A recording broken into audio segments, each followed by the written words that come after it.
how to sell subconsciously. So if you're into sales or you've ever sold anything, this is probably how you do it. You'll go to somebody and you'll ask for something.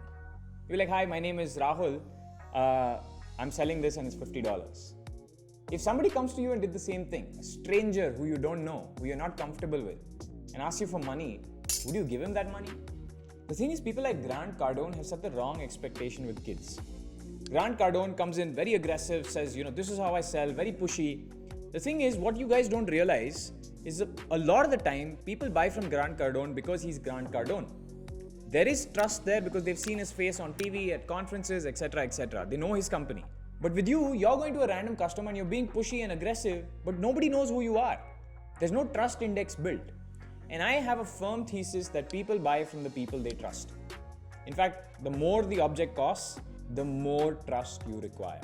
Now, obviously, you can't sit and become an influencer. You can't, go and speak at conferences. So what do most salespeople do? They join a great company. They borrow on the brand of the company. If you join a Microsoft in the sales team and you meet somebody, they don't care about your name. They care about the fact that you're from Microsoft. If you've gone to a good college, say Wharton in the US, you say, hey, I'm from Wharton, that's brand you're borrowing. That's a stamp that you're borrowing. Now, let's imagine you don't have that. Then what's the right way to sell? What's the right way to build trust? The way to build trust is to earn it. The way to build trust is through first becoming friends. That's right, no ask. You're not being pushy, you're not saying buy this now, buy this now, buy this now, please buy, what do you want, when do you want to buy this? Instead of that, become friends with the person. What's the harm? Think of this person as a value or an asset or somebody you can engage later in your network. And you might want to be friends with them for months until you sell. In fact, you don't even feel like you're being sold to. It feels subconscious because they've built a relationship with you. Because trust can either be earned from a brand you borrow or your own brand or a relationship that's built between the two people. Usually the best opportunity here is to first make friends or help the other person what they want. Forget about what you're trying to sell. Try to see if you can add value to their life. Maybe give them some intros. There's so many things you can do to build a relationship and a friendship, and it always comes with you showing generosity first, earning their trust, and then making a sale many months later. And even many months later, the way is not to go to them and say, buy this. The way is to rather ask feedback on what you're building, right? Maybe you built something or you're selling something. Go to them and tell them, hey, I work for this company and we just made this new change. What do you think about it? I'd love your feedback on this. And you guys are friends now, so you're probably going out for coffee.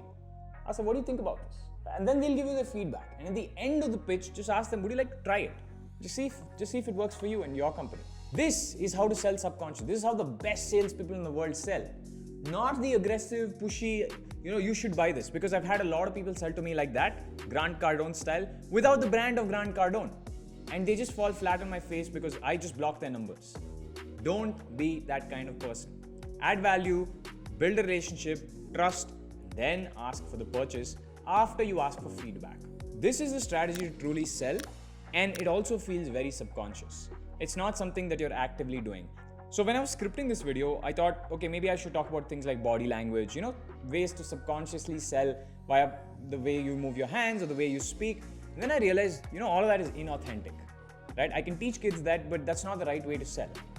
Right? That's not a way to sell that will scale forever because eventually you'll be seen as the shady person. Instead, build authentic relationships and bank on those relationships when you need them. And vice versa, help them when they need you. That is the true way to sell subconsciously. That's it for me.